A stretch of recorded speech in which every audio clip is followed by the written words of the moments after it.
Greetings, welcome back to Black Bear News, where we are discussing climate change, abrupt climate change, and things adjacent. If there's something missing from your screen, that would be my microphone.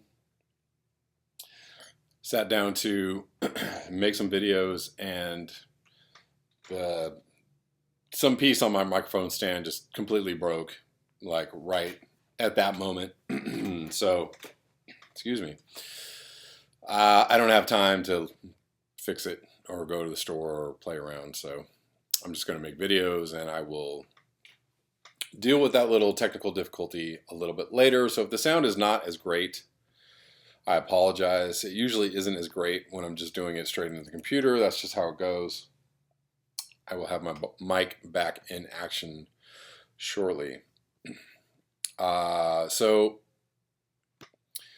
on we go through extreme weatherland. This is not what I'm reading right now. What we're reading right now is all-time heat records melt in Europe. This is from yesterday. 108 Fahrenheit in Paris. And you are looking at a dry riverbed, a dry part of the bed of the river Loire, at Montgin-sur-Loire, sorry. Just completely destroying it. I'll try better next time. As drought conditions prevail over much of Western Europe. Visitors and residents alike are sweating their way through one of the worst heat waves in Western European history. Three nations, Belgium, Germany, and the Netherlands, set all-time record highs on Wednesday, along with more than 60 cities across the region. Some of the all-time records broken were more than a century old. These records are preliminary until confirmed by national weather agencies. The heat wave's climax is expected to arrive on Thursday, when Paris is predicted to break its all-time high of 40.4 C or 104.7 Fahrenheit, set in 1947 by as much as 3 Fahrenheit. The United Kingdom may approach its all-time record high of 38.5 C or 101.3 Fahrenheit, set in Brogdale on August 10th, 2003. Update, 12:20 p.m. Eastern Daylight Time Thursday. Paris smashed its all-time high with at least 42.6 C. That's 108.7. Good God Almighty. By the way, it is very warm in Los Angeles at the moment. We were in the 101, 102 degree range yesterday, and probably going to get into the upper 90s at least again today. The three preliminary national records were set in close quarters, each less than 50 miles from the intersection of Belgium, Germany, and the Netherlands. Klein-Brogel Air Base recorded 39.9 C or 103.8 Fahrenheit. Old record 38.8 C in Liège in July 2015. Geilenkirchen NATO Air Base, Germany, 40.5 C, 105 degrees Fahrenheit, basically, 104.9. Old record, 40.3 C. In Kitzingen on July 5th and August 7th, 2015. Eindhoven, Netherlands, 39.3 C, 102.7 Fahrenheit. Old record, 38.6 C. Update, both Germany and Netherlands have already topped their all-time national records from Wednesday by at least 1 C. According to these preliminary reports from Thursday, Lingen, Germany, 41.5 C, 106.7 Fahrenheit, and Gils and Region, Netherlands, 40.4 C, 104.7 Fahrenheit. In France, about 25% of the nation's 150 plus top level weather observing stations have set all-time records this summer.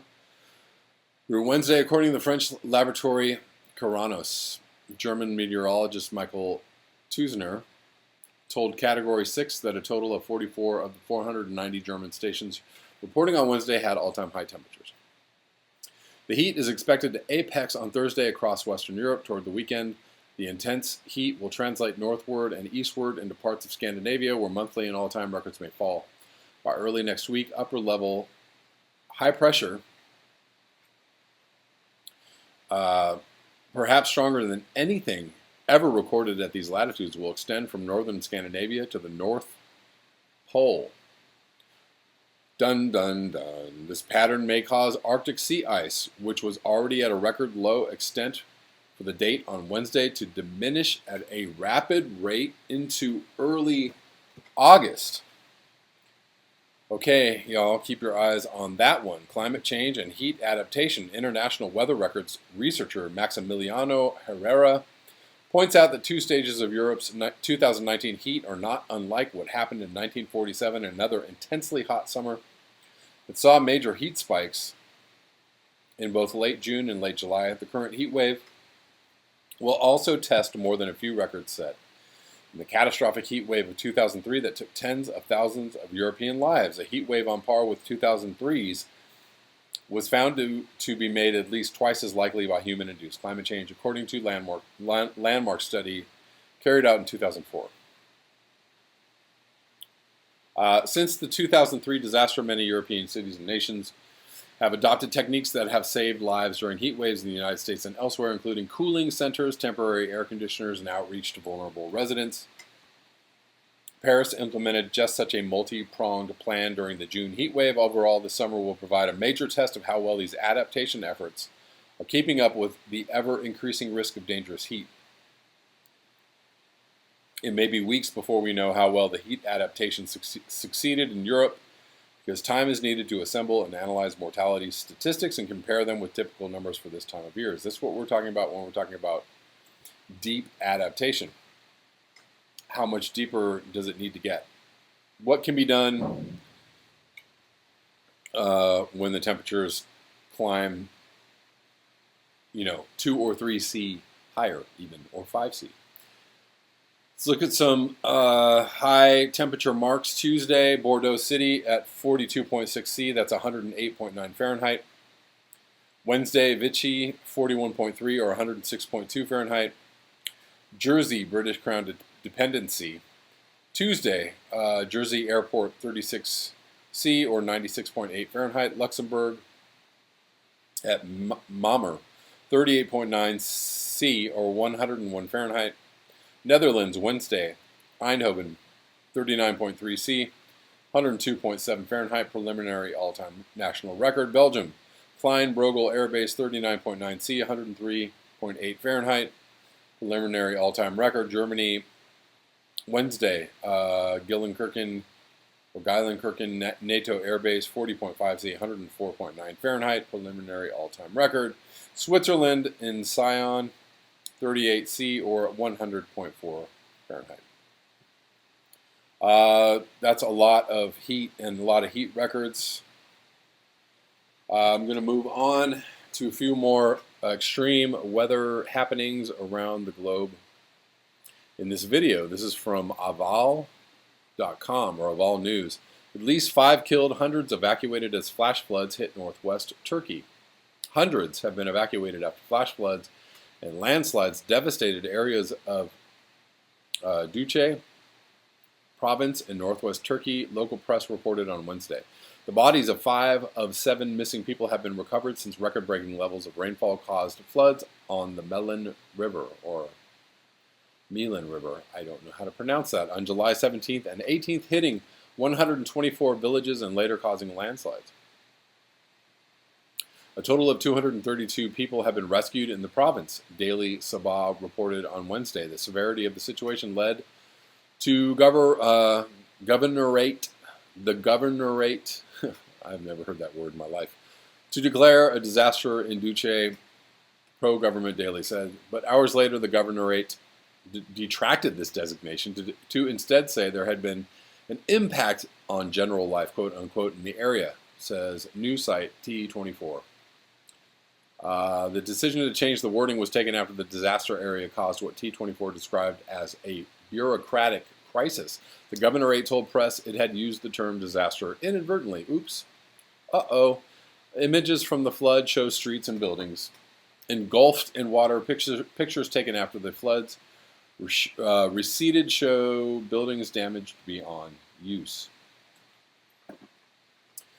In more flooding news, more than 60 killed, hundreds of thousands displaced by flooding in Bangladesh. This is from July 23rd.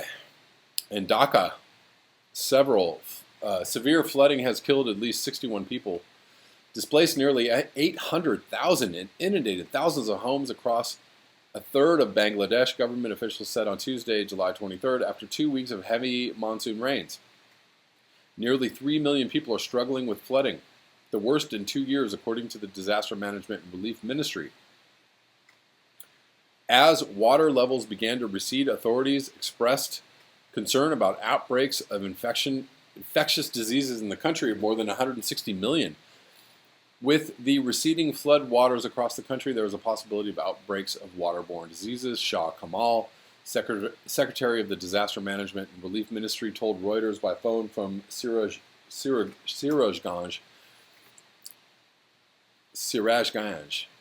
Flood hit district 130 kilometers from the capital of Dhaka. That's why we're setting up water treatment plants in the flood-affected areas on a priority basis. Houses are seen flooded in Jamalpur, Bangladesh, July 22nd. Can you all see that? I think you can.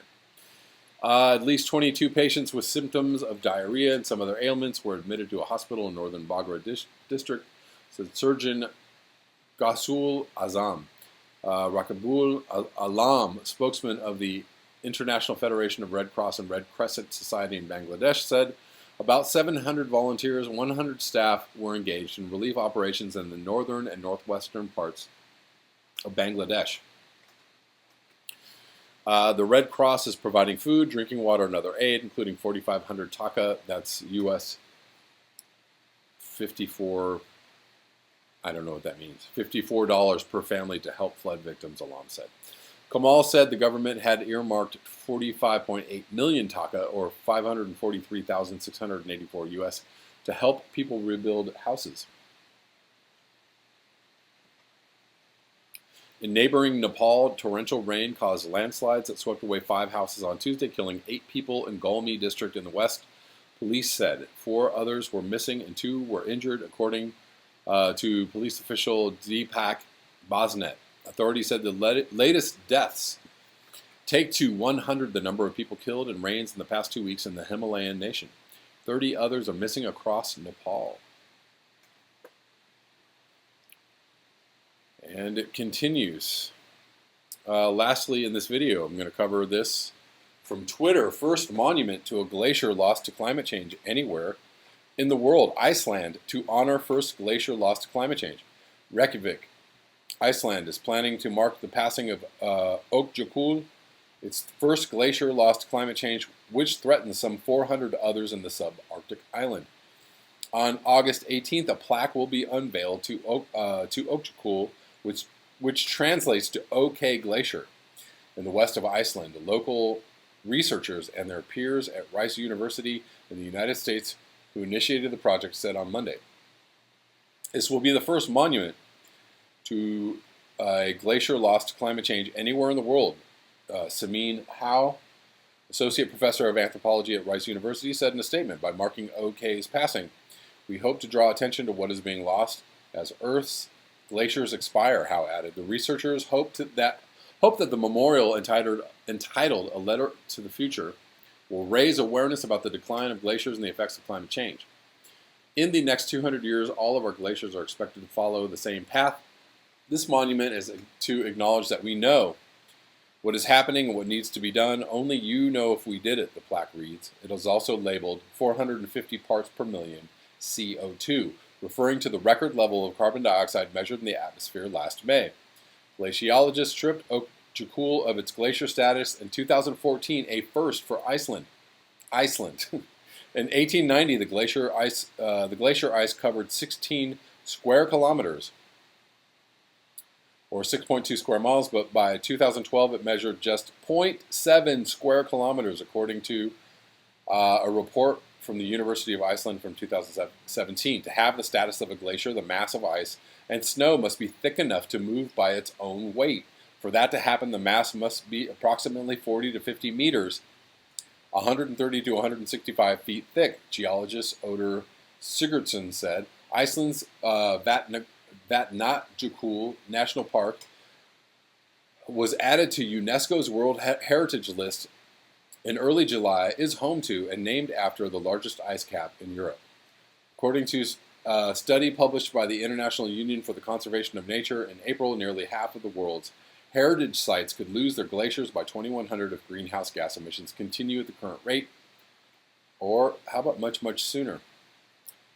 These bodies of ice are the largest freshwater reserves on the planet, and frozen within them are histories of the atmosphere. How said. That is all I have for you today. Thank you so much for your eyes, your ears, and your conscience. If you can see, it is extremely hot here in Los Angeles. I'm going to go drink a big glass of ice water and then continue about my day. Thank you once again for your eyes, your ears, and your conscience. If you would like to support this channel, you can do so at the links below. Until next time, peace.